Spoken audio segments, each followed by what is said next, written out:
For Pacifica Radio, January 25th, 2024. I'm Scott Horton. This is Anti-War Radio.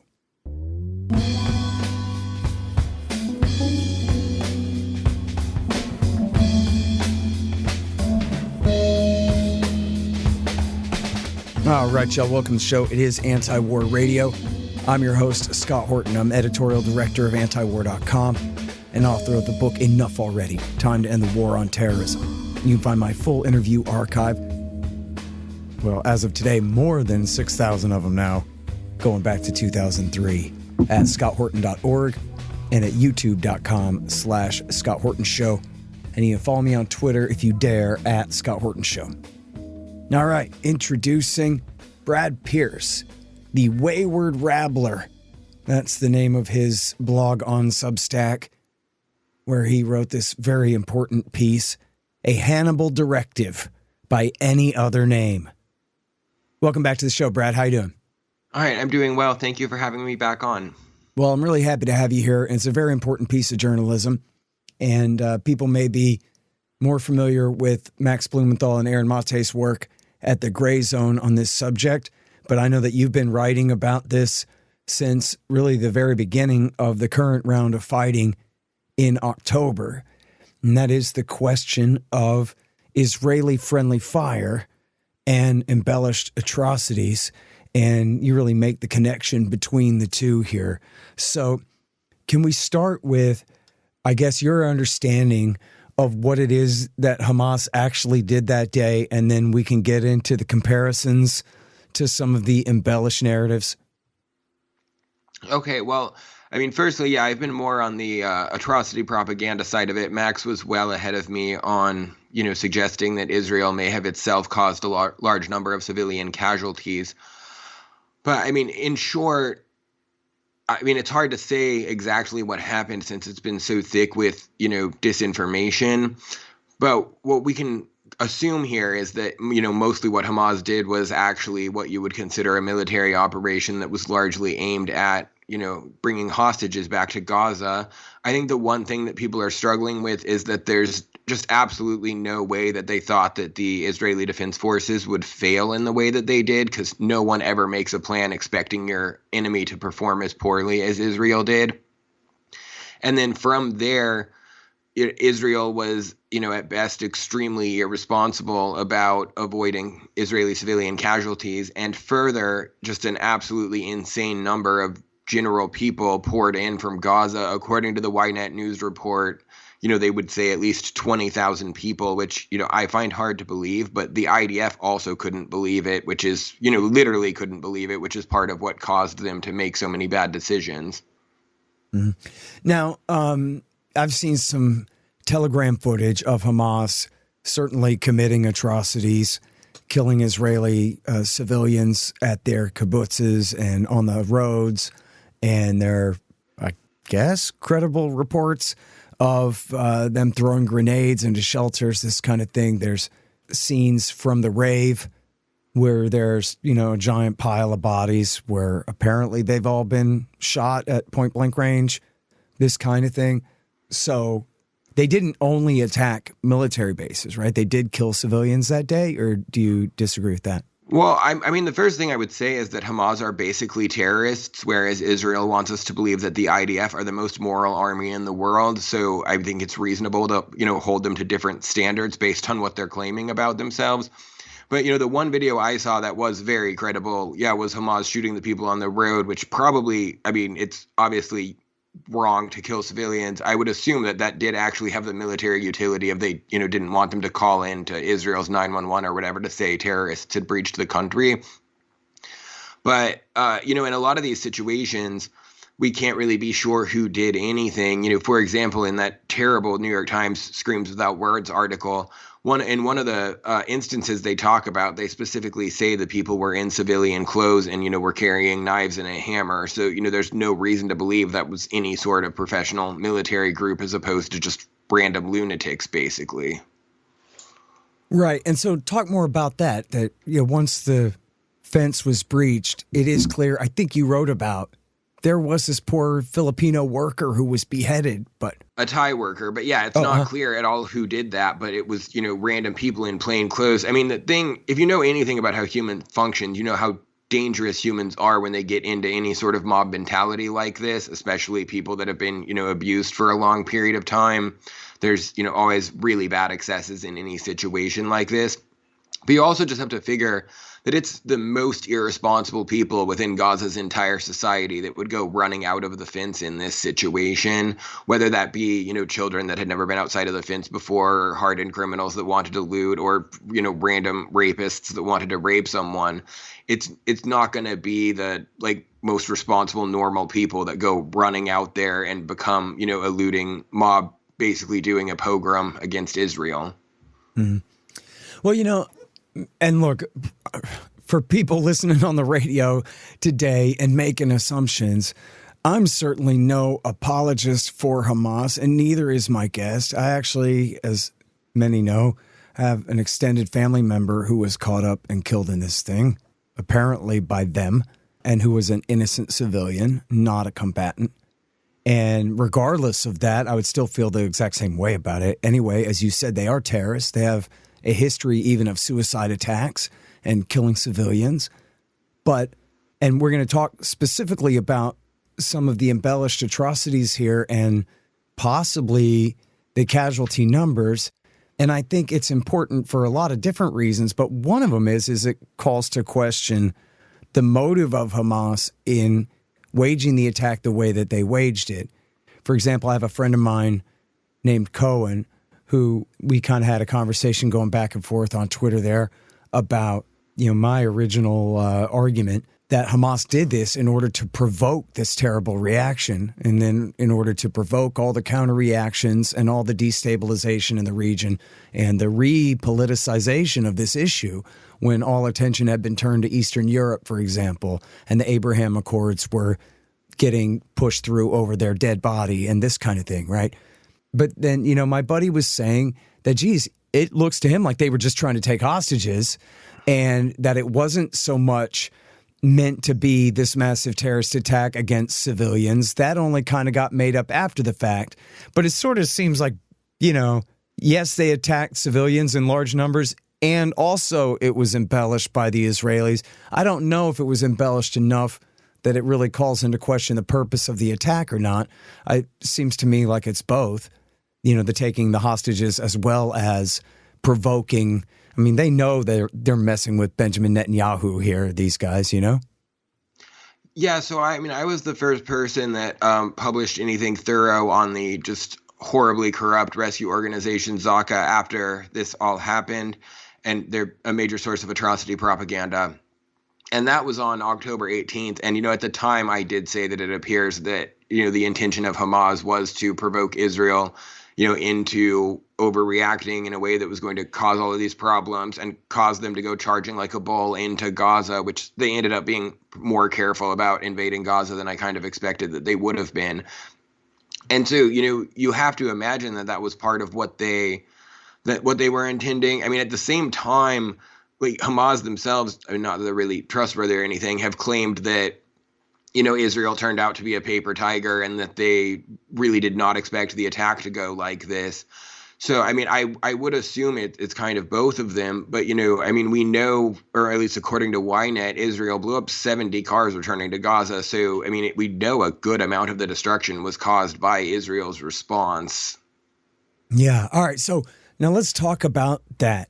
First of all, we have in the media this ridiculous smear piece in the Washington Post where this reporter went and took random kooks from Twitter and Reddit, making whatever claims she claimed they claimed, and then trying to associate that with good journalism about the friendly fire here and about some of the embellished stories that the Israelis told, which is really transparent and unfair if anybody wants to read that Post story critically. But then the counterpart to that at the same time is this Ynet story, which might as well be headlined. The Washington Post is full of it. This stuff is true, as hard as it is. And I think step one of the story, before the friendly fire and the embellished atrocities is the absolute disarray in which the Israeli military leadership and internal security force leadership found themselves when, Hamas just completely pwned them, first of all, through all of their high-tech surveillance equipment and through their breaching the gate or the fence around Gaza at so many different places. And this seems to be the consensus in the media. I don't know if it's a limited hangout, but it seems like the people in charge really had no idea what was going on for hours and hours and hours. Is that your correct understanding too? I mean, that's definitely what the Ynet article says, and it certainly seems credible. It was a known thing among people that follow Israel's security that they had become increasingly reliant on technology. And, there are those of us, including myself, that are skeptical of being too reliant on technology. So there was always the risk that it would fail in this fashion. But, what they describe is absolutely incredible. They talk about how they were in Israel's main command center that they call the pit. They were relying on public TV news reports, on Telegram channels. They were going to the WhatsApp chat groups of kibbutzes. People were calling personal friends to get targeting information. It's absolutely out of control. And yeah, even 6 hours in, they didn't know what they were facing. And I mean, I think it must come back to a high degree of incompetence. But, with governments, it's really hard to read where they are on the incompetence evil matrix, because usually governments are some combination of both. But I really don't think that, I'm not one of these people that believes that Israel wanted this to happen and intentionally let it happen for an excuse to, attack Gaza, especially because they never seem to struggle to find an excuse to attack the Palestinians if they're so inclined. Yeah, you got that right. And, it's just kind of looking backwards at it that people say that, and it makes sense on the face of it. And yet it also makes sense that what they're doing now is a massive overcompensation for the complete and total failure of the Netanyahu doctrine, right? It's not just something bad that happened. It was the entire scheme that fell apart. And so now the prime minister needs a new and different legacy. If it isn't going to be lasting Abraham Accords, it's going to be some new beachfront property in Gaza or something. Yeah, so something that a lot of Americans don't realize is that Israel actually has a very robust media environment. I mean, it's all primarily Zionist, but, they are really highly critical of their government. They do really good investigations. There's a lot of really good dialogue. And yeah, there have been many people saying that this shows how bad Netanyahu's policies fail, that their, fortress state idea itself has failed. A big one, too, is that, because of internal political issues, they won't clamp down on settlers in the West Bank that keep, basically doing pogroms against Palestinians. So they had moved a bunch of their units to the West Bank to protect Palestinians instead of just arresting the settlers. So they weren't even guarding their border properly. That's what gets me, is people keep saying Israel has a right to defend itself. And it's like, oh, yes, they should have done so then. Right. Bombing civilians in Gaza is not defending yourself. Yeah, it's Brad Pearce. The Wayward Rabbler is his blog on Substack on Anti-War Radio here today. And we're talking about his piece, A Hannibal Directive by Any Other Name. Brad, what is a Hannibal Directive? Okay, so in 1986, there was a famous kidnapping in Israel where an IDF soldier was taken into Lebanon.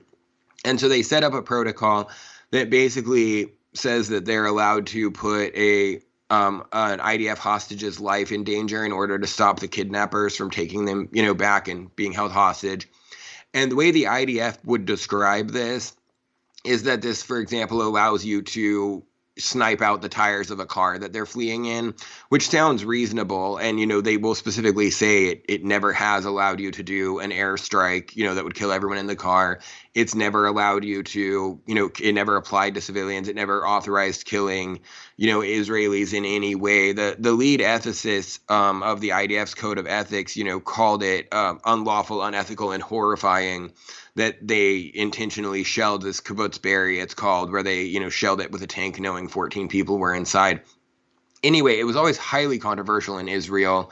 They argued about it for, 30 years, and then it was allegedly repealed in 2016.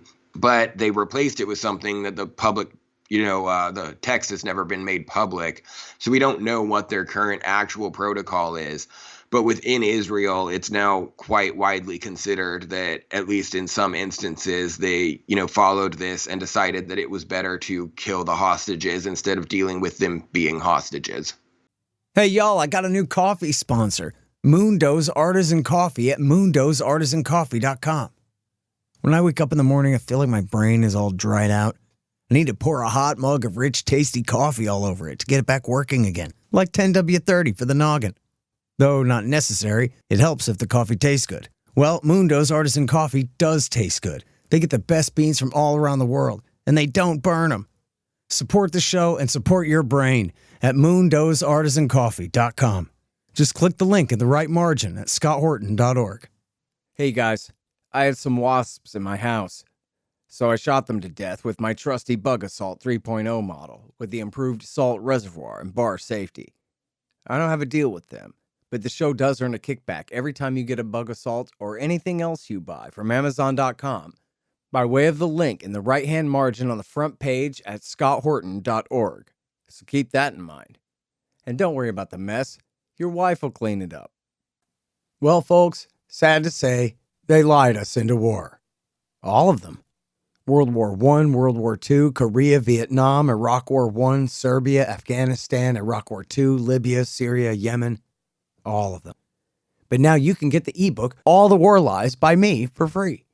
Just sign up for the email list at the bottom of the page at scotthorton.org or go to scotthorton.org/subscribe. Get All the War Lies by me for free. And then you'll never have to believe them again. No, there was a report, I can't remember if it was Jerusalem Post or what, who had covered this previously. It may have been Ynet themselves that had covered that story. Maybe a few different outlets did, but in one of those tellings, it seemed like it was just the commander on the scene decided, just blow up the house. But then you say in here, no way. They would have had to have orders from the very top, at least the chief of staff of the army or the defense minister, but very likely the prime minister himself would have had to call that shot to say, go ahead and blow up Jewish Israeli civilians rather than letting them. And in this case, when you're talking about this house that they hit with the tank, they got them surrounded, right? It's not even a matter of Hamas getting away with the hostages. It's like, what, we're in a hurry to move on to the next stop or what? Yeah, well, in that specific instance, I mean, that still could have been one commander making a bad call on the ground. The issue is Ynet alleges that an IDF-wide order went out to use this as a rule of engagement generally, which that absolutely came from the highest levels. It couldn't, no one else could give an IDF-wide order like that. And it would make sense that he had heard that already, that he had permission to go that far, and so did. Yeah. Man, and how many people were killed in that? So I believe 14 Israelis were inside and 13 were killed, and then there were about 40 Hamas people inside. Mm-hmm.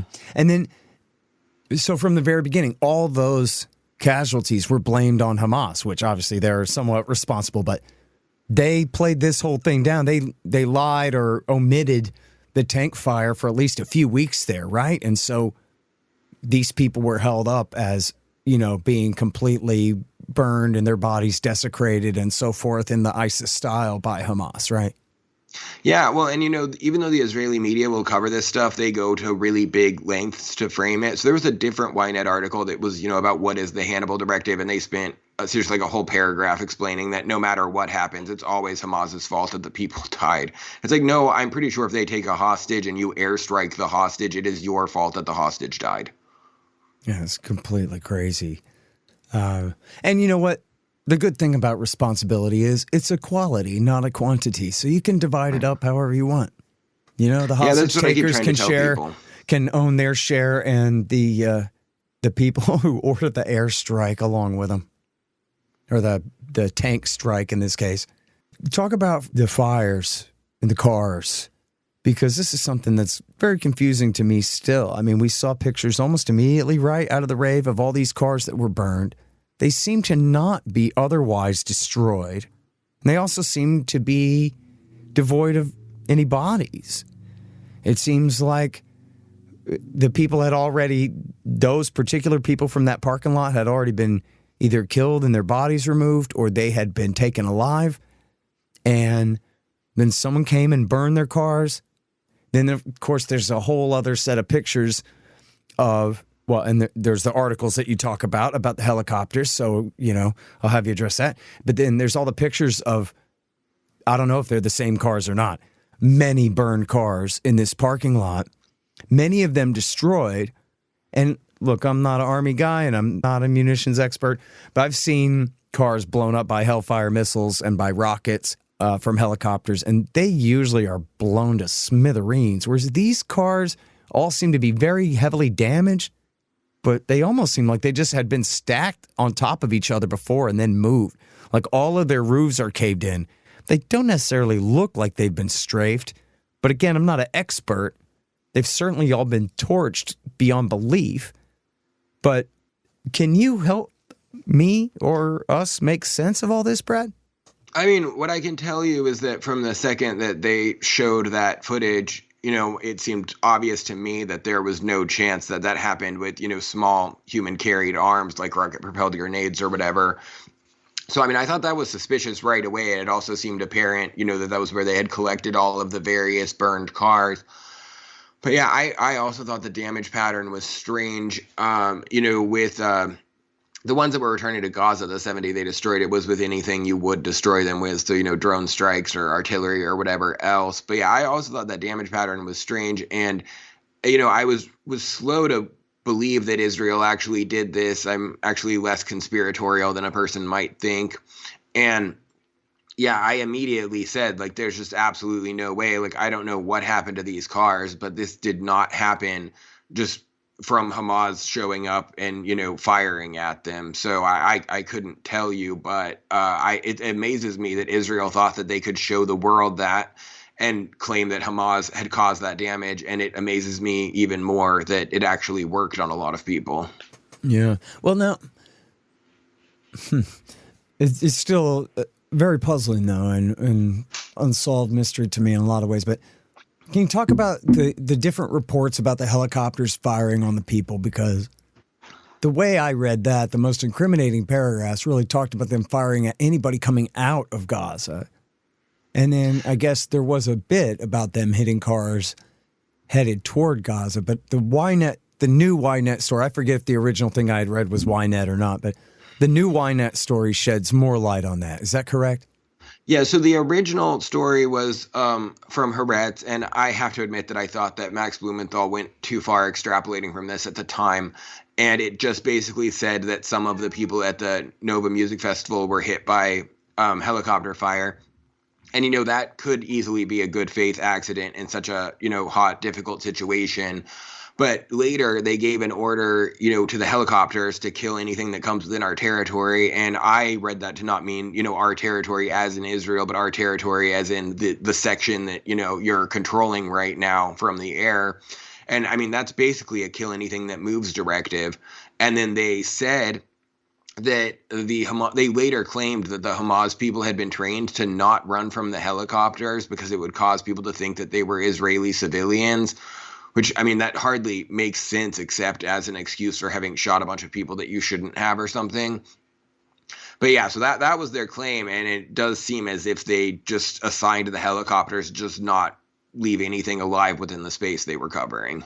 Mm-hmm. So to go back to what Hamas actually did, you write in this article, I think you make a pretty cogent point that possibly all the embellished atrocities that they came up with, which, in fact, I'll let you name a few of them off the top of your head for what you mean here. And I know that many of them have been debunked. I think you're saying in here, if I read you right, that they didn't need to embellish all of this stuff just to get away with what they're doing in the Gaza Strip. As you said before, they do what they want anyway. They'll come up with an excuse for that. They really did it in overcompensation for their implementation of the Hannibal Directive.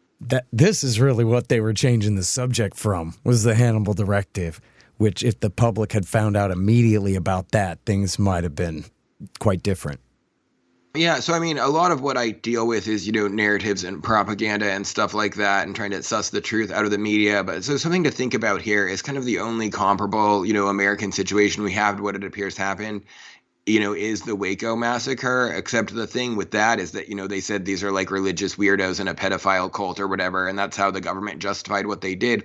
But these are Israel's own martyrs that, died on October 7th. So they really have to come up with something here to, explain what happened.